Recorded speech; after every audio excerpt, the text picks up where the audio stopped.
আজ থেকে বহু বছর পর সময় সীমানা পেরিয়ে আমরা বসে আছি নাতি নাতনিদের সঙ্গে গল্পগুজব হাসাহাসির মাঝে হঠাৎ কেউ একজন প্রশ্ন করে বসলো, আচ্ছা তুমি কি কখনো যোদ্ধা দেখেছো?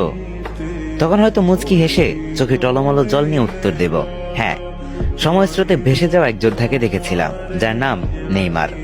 যার লক্ষ্য ছিল সফলতা, কিন্তু ভাগ্যে লেখা ছিল শুধুই ব্যর্থতা। নেইমার একটা নাম না, একটা অনুভূতি। সে লড়েছে, চেষ্টা করেছে, বারবার পরে আবার উঠে দাঁড়িয়েছে। তার গল্পটা ছিল ঠিক যোদ্ধার মতো, স্বপ্নে ভরা পথ আর ইঞ্জুরিতে ভরা যুদ্ধ। অনেকেই তার জাদু দেখেছে, কিন্তু তার কষ্টের ভার খুব কম মানুষই বুঝেছে। অতীতের পাতায় হারিয়ে যাওয়া সেই যোদ্ধার কথা মনে পড়লে আজও বুকের ভেতর কেমন একটু কেঁপে ওঠে। কারণ নেইমার ছিল সেই মানুষ যে শেষ পর্যন্ত লড়েছিল, সফলতার জন্য নয়, তার নিজের হৃদয়ের জন্য।